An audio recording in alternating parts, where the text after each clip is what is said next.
It's Boomhower. Welcome back to my channel. I know it's been a while na hindi ako nakapag-upload ng new videos on my channel. It's because I was so busy with so many things, and finally I'm here, I'm back. So thank you so much guys for being here and watching this video. So in today's video, I want to show you how to create your own YouTube channel with your cell phone step by step.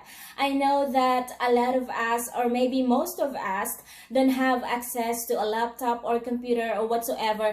That's why I'm doing this video for you guys, just to let you know na pwede kayong mag-start ng inyong sariling YouTube channel with your cell phone. Yes, you can actually use your cell phone and upload your very first video all on your phone. Kaya kung interesado kayo guys na malaman kung paano nga ba kayo makakapag-create ng inyong sariling YouTube account or paano kayo makakapag-start ng inyong mga sariling YouTube channel gamit lamang ang inyong mga cellphone, please watch my videos because I'm gonna walk you through the process of everything you need to know and everything that you need to do in order for you to get started and get your first video uploaded, how to edit your video, how to create YouTube thumbnail and all that stuff. And I'm going to discuss all that here in my YouTube channel. But of course, I'm not going to discuss everything in this video because we don't have enough time and it's really a long process guys, and it takes time to discuss everything and follow the steps to get your channel up and running. That's why hindi natin i-discuss lahat ng yan today guys dahil wala nga tayong time. So just one step at a time para hindi kayo ma-confuse at hindi kayo ma-overwhelm sa sobrang dami ng mga steps na dapat yung sundan at mga bagay-bagay na dapat yung i-consider. So let's just focus on our topic for today, which is how you can start your own YouTube channel account. And then the next topic will be discussed in my next video. Kaya abangan nyo yan guys. But before we get into the video, make sure you hit the like button and subscribe to my channel. And of course, don't forget to turn on the notification bell para lagi kayong updated at hindi nyo ma-miss ang aking mga new videos every single week. So now let's go ahead and jump into the video. So, the first thing that you need to do is to create your account. Kung mapapansin nyo guys ha, panay ang English ko in this video because I have viewers from other countries na nanonood ng mga videos ko. So, kaya I use both English and Tagalog most of the time just to make sure na naiintindihan nila ako. Kaya, pasensya na kayo guys kung madugo ang English ito. Mag-English din naman kasi tayo pag may time. So, wala eh. Ganun talaga, wala tayong choice but to speak English kahit na minsan nagno-nosebleed na tayo. Sige lang, English pa more. So, anyways, let's move on to our video tutorial. So, go ahead and open your browser and search Gmail sign up or youtube.com. So, start muna tayo. Gmail. Bagal ako mag-type. Okay. So, actually, dito pwede kayo mag-create ng account. Hanapin lang natin yung sign up. You can click on the first link. Ito yung nakalagay is create Google account. So, let's try that one. Create Google account. Okay, so since na meron na akong sariling Gmail address, so it's asking me to sign out or sign in. So what am I gonna do is mag-add account tayo para makapag-create tayo ng account or another account. So ipapakita ko sa inyo para dun sa mga wala pang ideas, paano mag-create ng Gmail account. So, hold on.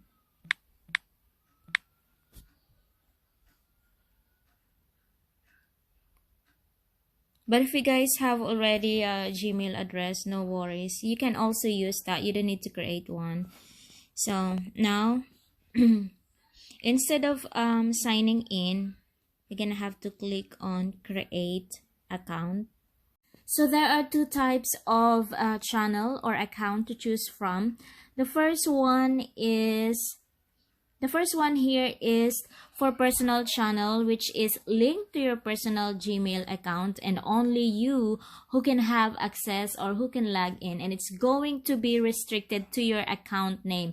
Meaning to say, kung ano yung ginamit nyo sa pag-sign up sa Google, yun din yung magiging name ng channel, YouTube channel nyo. For example, ako, I use Boomhower nung nag-sign up ako sa Google. So, yun din yung naging name ng channel ko or YouTube channel. And the second one here is we have to manage my business. So the second option you have is going to be your brand channel. So this one you can create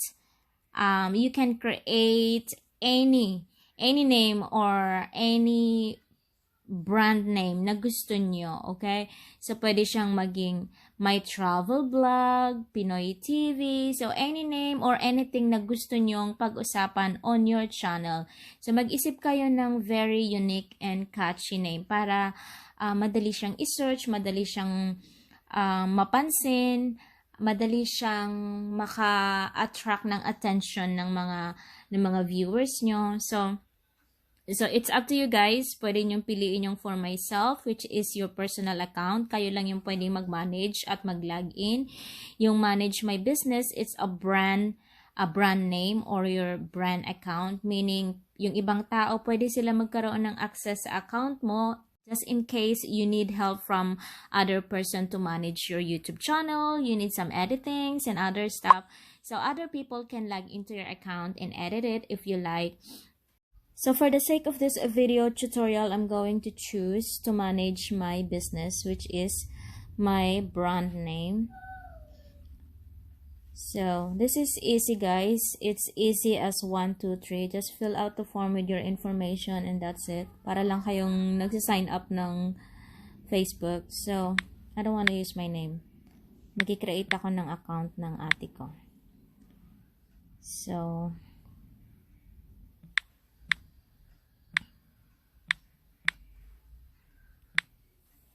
pwede rin namang dummy account lang. But anyways. Birthday. December. 7.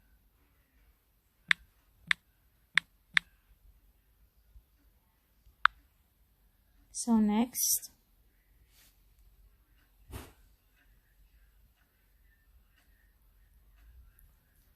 Okay, Malu Pencil. Yan na yung ating Gmail account. So, pili lang kayo dyan, guys. You have to choose which one you like or you can create your own if you like. So, I'm gonna choose the first one. Click next. And of course, password natin. Palitan na lang natin mamaya kasi makikita nyo yung password. So, this is just a temporary password. I'm gonna put...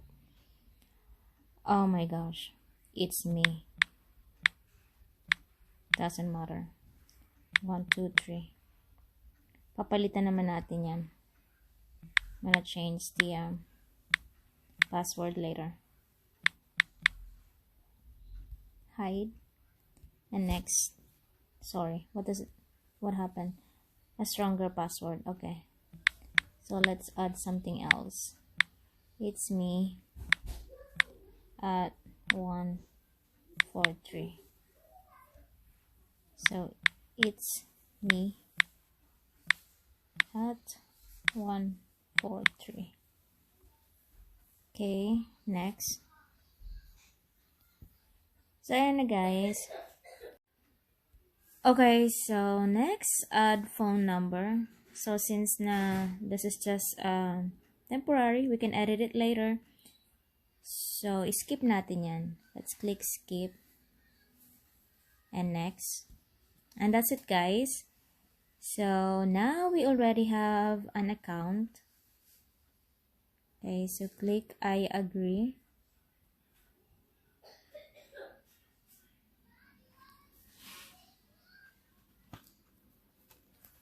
And click accept.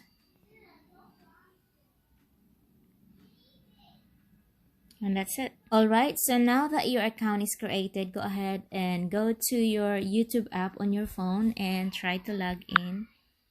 So mag-log in tayo. Mag-log in lang tayo, guys. So as you can see, I see Malu Princilio. So let's use that one. Now I'm already logged in.